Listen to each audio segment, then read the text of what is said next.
In the early to mid-90s, Chrysler sold hundreds of thousands of mid-sized sedans. Most people remember none of them. This is the story of all of them, at once. Welcome to Auto Chatter, where facts, opinion, and speculation will be given. Leave a like if you enjoyed it, please. Consider subscribing if you haven't yet, and let us begin. By 1988, Chrysler had survived bankruptcy, humiliation, and new Coke levels of branding confusion. Models like the K-Cars saved the company, but it was never meant to be eternal. The problem? Dodge Aries and Plymouth Reliant looked old. Buyers wanted Camrys, Accords, and Tauruses. Chrysler wanted Camry sales numbers without pesky Camry development costs. So engineers stretched the K-Car platform into something Chrysler called the AA body. It was wider, longer, slightly quieter, emotionally identical. Think of them as the extended director's cut of the K-Car. From this platform came three sedans, differentiated primarily by grille shape, wheel covers, and your willingness to pay for fake wood trim. The first was the Dodge Spirit, marketed as athletic, meaning you could theoretically drive faster. Next, the Plymouth Acclaim. It was marketed as a value leader, meaning fleet buyers felt comfortable ordering 200 of them. Finally, there was the Chrysler Lebaron Sedan. It was marketed as a luxury model, meaning a vinyl roof was available.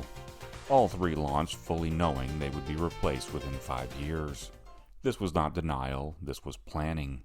The Lebaron would be the head-scratcher here, as the 80s offered 3 different cars with that name slapped on the back, and even by 1988, all 3 were available in the same showroom.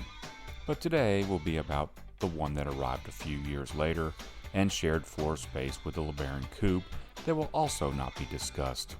Anyway, and here's the platform basics. If this table feels familiar, that's because Chrysler reused it for years. But the styling was no longer 1982 K-Car, so that was something, I guess. 1990 would end up being the best year these cars would ever have, kind of like MC Hammer. Engines was a 2.5-liter inline 4 with 100 horsepower. It was durable and kind of loud when cold. Optional was the 3-liter Mitsubishi V6 with 141 ponies. It was smoother and what your dad probably insisted on.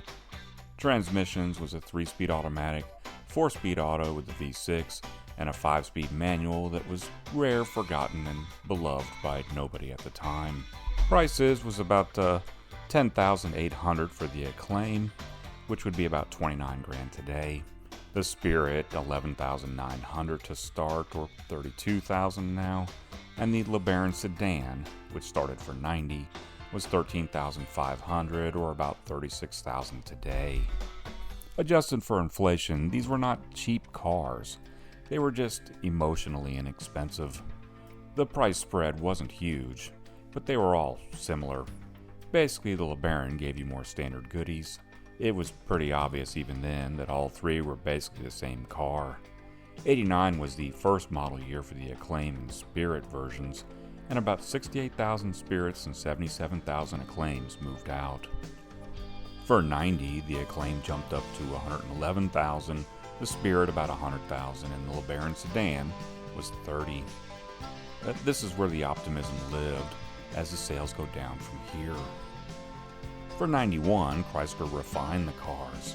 This included better sound deadening, revised suspension tuning, minor interior updates, and new cup holders. So that's pretty exciting.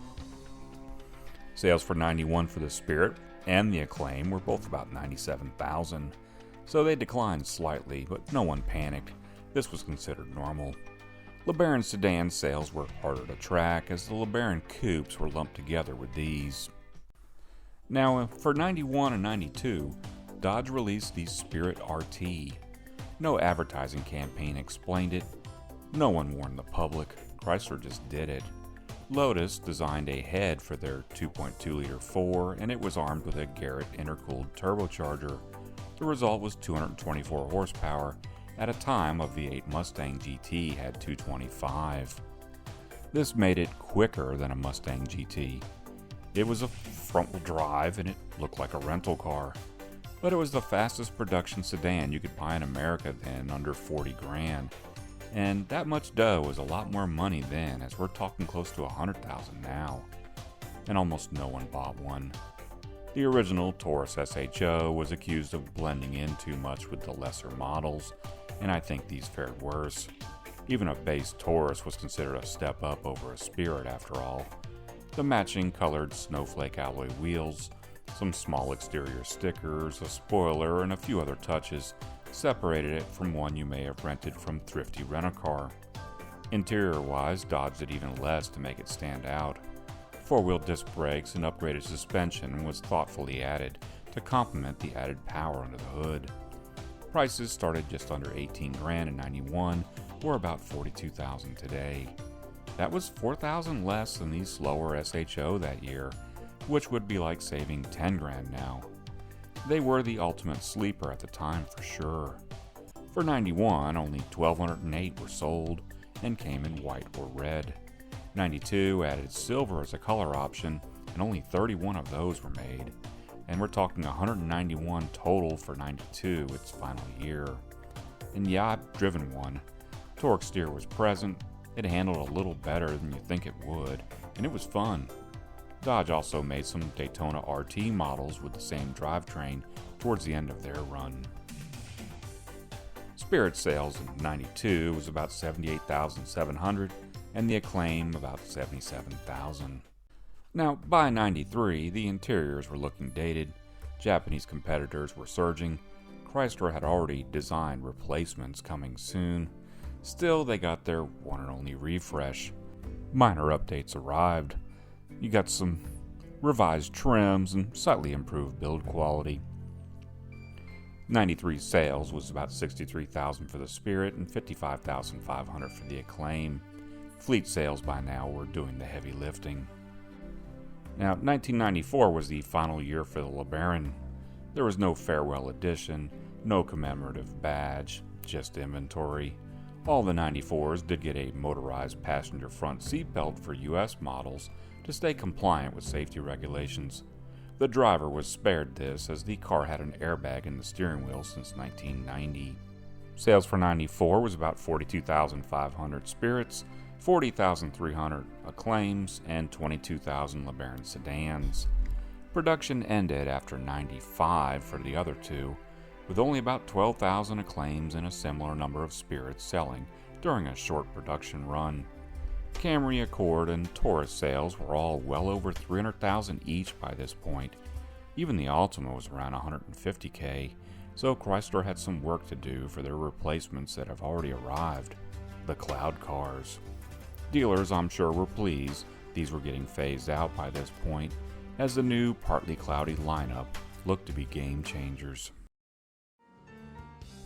These cars replaced originally the Dodge 600, Plymouth Reliant, and Caravelle, and earlier LeBaron sedans like the K-Car version and GTS model. And as I just mentioned, they were replaced by the Cloud cars, the Dodge Stratus, Plymouth Breeze, and Chrysler Cirrus. These Cloud cars ended the K-Car lineage entirely. How did they do? Well, that's for another chatter. The Dodge Spirit, Plymouth Acclaim, and LeBaron Sedan were not icons. They were profitable, predictable, necessary. They paid for Chrysler's future, quietly. They were never meant to be remembered, which in a way means they succeeded perfectly. Anyway, this has been my Spirit Acclaim and this gen of the LeBaron Sedan chatter. I hope you enjoyed it. Leave a like if so, please, and until next time, I'll be keeping the headlights on for you, and chatter out.